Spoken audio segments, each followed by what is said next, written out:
ഗുരുവായൂർ കേശവൻ കേരളത്തിലെ ആദ്യത്തെ സെലിബ്രിറ്റി. രാജകീയ സ്വഭാവവും പ്രൗഢിയും ഒത്തിണങ്ങിയ അപൂർവ ജന്മം. ഗജരാജൻ ഗുരുവായൂർ കേശവൻ. ഈ പേര് കേൾക്കാത്ത മലയാളികൾ ചുരുക്കം.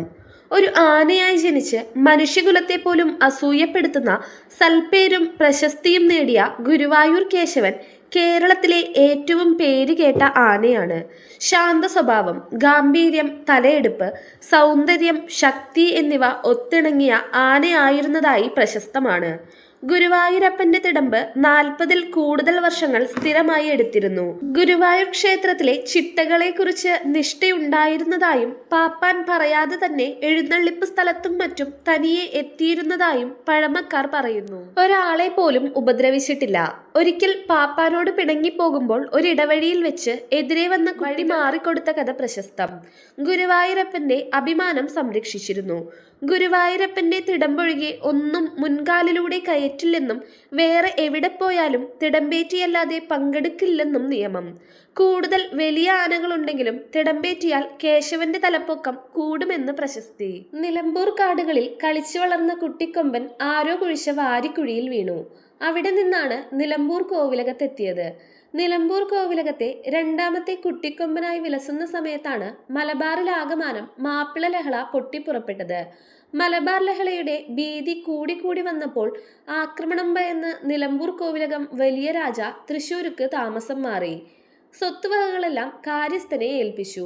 എന്നാൽ ലഹളക്കാർ കാര്യസ്ഥനെ വധിച്ചപ്പോൾ കാര്യങ്ങളെല്ലാം അവതാളത്തിലായി. തന്റെ സ്വത്തുക്കളെല്ലാം നഷ്ടപ്പെടാൻ തുടങ്ങിയെന്നറിഞ്ഞ തമ്പുരാൻ പരിഭ്രാന്തനായി ഗുരുവായൂരപ്പനെ വിളിച്ച് പ്രാർത്ഥിച്ചു. നഷ്ടപ്പെട്ട സ്വത്തെല്ലാം തിരികെ ലഭിച്ചാൽ ഒരു കൊമ്പനാനയെ ഗുരുവായൂരപ്പന് നടയിരുത്താമെന്ന് നേർന്നു. ദൈവഹിതം മറ്റൊന്നായിരുന്നില്ല. തമ്പുരാന് സ്വത്തുവകകളെല്ലാം തിരികെ ലഭിക്കുകയും കൊമ്പനാനയെ നടക്കിരുത്താൻ തീരുമാനിക്കുകയും ചെയ്തു. അങ്ങനെയാണ് 1922 ജനുവരി 4-ാം തീയതി കുട്ടിക്കൊമ്പൻ കേശവനെ നടക്കിരുത്തിയത്. ക്ഷേത്രത്തിൽ നടയിരുത്തുമ്പോൾ കേശവൻ ചെറിയ കുട്ടിയാനയായിരുന്നു. അന്ന് അവിടത്തെ കേമനായ കൊമ്പൻ പത്മനാഭനായിരുന്നു. അന്ന് ശീവേലിക്ക് 2 നേരവും എഴുന്നള്ളിച്ചിരുന്നത് കേശവനെയായിരുന്നു. ഗുരുവായൂരപ്പന്റെ സുരക്ഷിത വലയത്തിൽ പിന്നെ കേശവൻ വളർന്നു. കേശവന്റെ 2 പാപ്പാന്മാരായിരുന്നു മാണിനായരും ചെറിയ അച്യുതൻ നായരും. മാണിനായർ കരുത്തനും ആരോഗ്യ ദൃഢഗാത്രനുമായിരുന്നെങ്കിൽ അച്യുതൻ നായർ ശുഷ്കിച്ച ദേഹപ്രകൃതക്കാരനായിരുന്നു. കരുത്തനായ മാണിനായർ എപ്പോഴും കേശവനെ പേടിപ്പിച്ചു നിർത്തുന്ന പ്രകൃതക്കാരനായിരുന്നെങ്കിലും അച്യുതൻ നായർ സ്നേഹം കൊണ്ടായിരുന്നു കേശവനെ കൊണ്ടു നടന്നിരുന്നത്. സ്വന്തം മകനെ പേര് വിളിച്ച് പെരുമാറുന്ന പോലെ മോനെ, കുട്ട, കേശവ എന്നൊക്കെ പറഞ്ഞ് കേശവനെ പരിലാളിച്ചു. ആനയഴകിന്റെ അപാരതയും തലയെടുപ്പിന്റെ സവിശേഷതയും കൊണ്ട് കേശവനെന്ന് ദേവസ്വത്തിലെ മുൻനിരയിലുണ്ടായിരുന്ന പത്മനാഭനെ മെല്ലെ മെല്ലെ മറികടക്കാൻ തുടങ്ങി. തിടമ്പേറ്റിയാൽ പിന്നെ തലയുയർത്തിയുള്ള കേശവന്റെ നിൽപ്പ് മറ്റാനകളെ അസൂയപ്പെടുത്തുന്ന വിധത്തിലായിരുന്നു. കുറച്ചു കാലത്തിനു ശേഷം പത്മനാഭൻ ചെരിഞ്ഞപ്പോൾ കേശവൻ പിന്നെ ഗുരുവായൂരപ്പന്റെ യശസ്സുയർത്തുന്ന ഗജരാജനായി മാറി. മാതംഗശാസ്ത്രത്തിലെ ഗജരാജ ലക്ഷണത്തിൽ നിർദ്ദേശിക്കുന്ന സമസ്ത രാജകീയ ചൈതന്യങ്ങളും രാജകീയ സ്വഭാവവും പ്രൗഢിയും ഒത്തിണങ്ങിയ അപൂർവ ജന്മം. ഉയരമോ 11.5 അടി. കൊമ്പിന്റെ കടവായിൽ നിന്ന് പുറത്തേക്കുള്ള ദൂരം 4.5 അടി. അപൂർവങ്ങളിൽ അപൂർവമായി കാണുന്ന ലക്ഷണമൊത്ത നിരയൊത്ത 20 വെള്ള നഖങ്ങൾ. ഇതിനെല്ലാം പുറമെ അപൂർവതയുള്ള അനേകം സ്വഭാവ സവിശേഷതകളും. പേരും പെരുമയും കേശവന് ഒരുപാട് കിട്ടിയെങ്കിലും പേരിനോടൊപ്പം ഭ്രാന്തൻ കേശവൻ എന്ന ചെല്ലപ്പേരും കിട്ടി. മതപ്പാട് കാലത്ത് ചില വേലത്തരങ്ങൾ കാണിക്കുന്ന കേശവൻ ഇടഞ്ഞോടിയാൽ പിന്നെ ഗുരുവായൂരിൽ ചെന്നേ നിൽക്കൂ. തനിക്ക് ഇഷ്ടമില്ലാത്ത ഒരു കാര്യവും ചെയ്യാൻ കൂട്ടാക്കാത്ത കേശവൻ ഏറ്റെടുക്കുന്ന ജോലി ഭംഗിയോടെ ചെയ്യും. കേശവന്റെ ഭ്രാന്ത് മാറുന്നതിന് വേണ്ടി വിധിപ്രകാരം ക്ഷേത്രത്തിൽ 41 ദിവസം ഭജനവുമായി കഴിച്ചുകൂട്ടിയെന്നും അതിനുശേഷം കേശവന്റെ മനസ്സ് മാറിയെന്നും പറയുന്നു. സ്വഭാവത്തിൽ ഒരുപാട് സവിശേഷതകളുള്ള കേശവൻ ആരെയും അകാരണമായി ഉപദ്രവിച്ചതായി അറിവില്ല. നേരിന്റെ വഴിയിലൂടെ എന്നും നടന്നിട്ടുള്ളൂ. ഒരിക്കൽ തൃശ്ശൂരിനടുത്തുള്ള കൂർക്കഞ്ചേരി പൂയത്തിന് എഴുന്നള്ളിപ്പിനായി കേശവൻ പുറപ്പെട്ടു. എന്നാൽ പുഴയ്ക്കൽ പാടത്തെത്തിയപ്പോൾ കേശവന് എന്തോ അനിഷ്ടം തോന്നി പോകേണ്ടെന്ന് തീരുമാനിച്ചുറച്ചു. കേശവൻ തിരിഞ്ഞു നടന്നു നേരെ ഗുരുവായൂർക്ക്. പുലർച്ചെ ഗുരുവായൂർ കിഴക്കേ നടവഴി വന്ന് വടക്ക് ഭാഗത്ത് നിലയുറപ്പിച്ചു.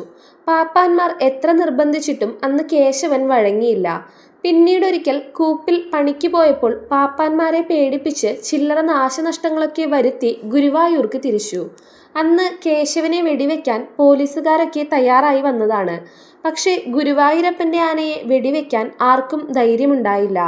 എവിടെന്നിടഞ്ഞാലും നേരെ കണ്ണന്റെ അടുത്തേക്ക് ഓടിയെത്തുന്ന സ്വഭാവം കേശവന്റെ പ്രത്യേകതയായിരുന്നു. കേശവന്റെ പേരും പ്രശസ്തിയും വർദ്ധിച്ചപ്പോൾ ദേവസ്വം അധികൃതരും ആരാധകരും ചേർന്നൊരുക്കിയ ഗജസംഗമത്തിൽ ഗജരാജൻ എന്ന സ്ഥാനപ്പേര് നൽകി. അതിനുശേഷം ഗജരാജൻ ഗുരുവായൂർ കേശവൻ എന്ന പേരിലാണ് അറിയപ്പെട്ടത്. ഒരുപക്ഷെ ഗജരാജ പട്ടം കിട്ടിയ ആദ്യ കൊമ്പൻ കേശവനായിരിക്കാം. 1976 ഗുരുവായൂർ ഏകാദശി നവമി വിളക്കിൽ രാത്രി സ്വർണ്ണക്കോലമേന്തി നിന്നിരുന്ന കേശവന് എന്തോ ദേഹാസ്വാസ്ഥ്യം നേരിട്ടു. ചെറിയ വിറയൽ ആരംഭിച്ചു. ഉടൻ തന്നെ കോലം മറ്റൊരാനപ്പുറത്തേക്ക് മാറ്റി കേശവനെ കിഴക്കേ ഗോപുരം വഴി കോവിലകം പറമ്പിലേക്ക് മാറ്റി. പിറ്റേന്ന് ദശമി. ജലപാനം പോലും കഴിക്കാതെ കേശവൻ കിടന്നു. കേശവന്റെ ജീവൻ രക്ഷിക്കാൻ വിദഗ്ധ ഡോക്ടർമാർ ശ്രമിച്ചുകൊണ്ടിരുന്നു. പിറ്റേന്ന് ഏകാദശി. അന്ന് നേരം പുലർന്നത് ഗുരുവായൂർ കേശവൻ ഇഹലോകം വെടിഞ്ഞെന്ന വാർത്തയുമായാണ്. സാധാരണ ആന ചെരിഞ്ഞു എന്നാണ് പറയുക. ക്ഷേത്രത്തിൽ ഇപ്പോൾ കാണുന്ന സ്വർണ്ണ കൊടിമരത്തിനുള്ള തടി അത് വെട്ടിയിടത്തു നിന്നും ഗുരുവായൂർ ക്ഷേത്രം വരെ നിലത്ത് വെക്കാതെ ചുമന്നെത്തിച്ചത് കേശവനാണ്. ആനയോട്ടത്തിൽ വർഷങ്ങളോളം അവൻ ജേതാവായി. ഏകാദശിക്കും ഉത്സവത്തിനും വിശേഷങ്ങൾക്കും സ്വർണ്ണക്കോലം കേശവന്റെ ഉയർന്ന ശിരസിൽ തന്നെയായിരുന്നു. ഗുരുവായൂരപ്പന്റെ കൊടിമരം നോക്കി നമസ്കരിച്ചു കിടന്നാണ് കേശവൻ അന്ത്യശ്വാസം വലിച്ചത്. കേശവന് വേണ്ടി പിന്നീട് സ്മാരകമുണ്ടായി. കേശവന്റെ ചരമ ദിവസം ദേവസ്വം വർഷാവർഷം നിരവധി ആനകളുടെ അകമ്പടിയോടുകൂടി ഹാരാർപ്പണം നടത്തി ഓർമ്മ പുതുക്കുന്നു. കേശവന്റെ 2 കൊമ്പുകളാണ് ക്ഷേത്ര കവാടത്തിന്റെ ഇരുവശവും ഇന്ന് കാണുന്നത്. കേശവന്റെ മുറിച്ചുമാറ്റിയ ആ കൊമ്പുകൾ കിഴക്കേ നടയിൽ കൊടിമര ചുവട്ടിൽ നിന്നും നാലമ്പലത്തിലേക്ക് പ്രവേശിക്കുന്ന വാതിലിനു മുകളിൽ പ്രദർശിപ്പിച്ചിരിക്കുന്നു. ആ വലിയ കൊമ്പുകൾ കാണുന്ന ആർക്കും കേശവനെ ഓർക്കാതിരിക്കാനാവില്ല. ഇന്നും ഗുരുവായൂരിലെ ആനക്കൊട്ടിലായ പുന്നത്തൂർ കോട്ടയ്ക്ക് ഒരു രാജാവേ ഉള്ളൂ. പേരിന്റെ കൂടെ കിട്ടിയ പദവിക്ക് അലങ്കാരമായി മാറിയ സാക്ഷാൽ കേശവൻ. ആന ചെരിഞ്ഞാലും ജീവിച്ചാലും 12000 എന്ന പഴമൊഴി മാറ്റി പറയുകയാണെങ്കിൽ കേശവനെ ഇങ്ങനെ വിശേഷിപ്പിക്കാം: കേശവൻ ജീവിച്ചിരുന്നപ്പോഴും ചെരിഞ്ഞപ്പോഴും പ്രശസ്തനെന്ന്.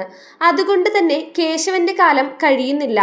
ഗജപുരാണങ്ങൾ ഇവിടെ നിലനിൽക്കുന്നിടത്തോളം കാലം.